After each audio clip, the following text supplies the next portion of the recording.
Yun guys, gusto ko lang i-share sa inyo usapang Facebook page or usapang YouTube channel.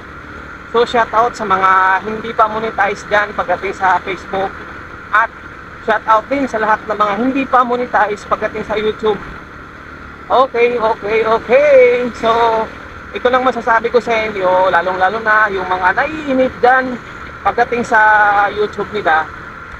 Hindi natin mapipilit guys kung bakit halos wala tayong views or kunti lang yung views natin.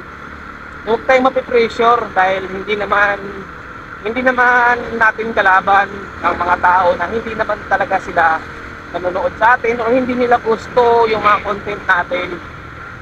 First or una, kasalanan din natin o may pagkakamali tayo dun sa mga content na ginagawa natin. Siyempre may mga dahilan din yun guys kung bakit hindi nila pinapanood, di ba? Kasi nga hindi tayo sikat, number one. Kahit anong gawa mo or kahit gaano man kaganda yung nagawa mong content at informative, di ba? Nakakatulong sa iba or maganda man yan o ano pa man, hindi natin masisisi guys dahil alam mo na, hindi tayo sikat, di ba? Malay mo one day makagawa tayo ng isang magandang content, isang video na magbibigay saya sa ating bahay o sa ating YouTube channel o sa ating Facebook page. Malay mo, yan na ang umpisa. Huwag ka lang mainip. Ako nga, hindi nainip.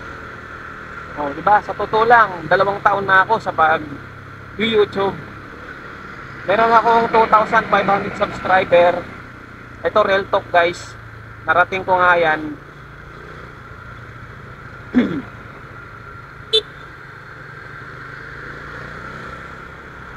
Nakuha ko yung 2,500 subscriber sa aking YouTube channel.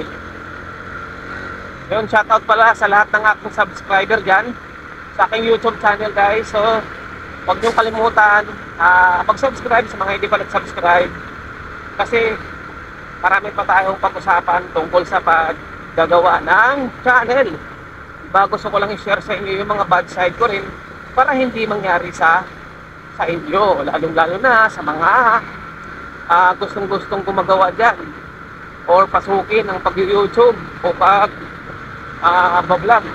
Hindi naman masama yan. Huwag mo lang dibdibin yung mga bad comment or huwag mo lang isipin na sana mamonetize ka na or magkakaroon ka ng maraming views.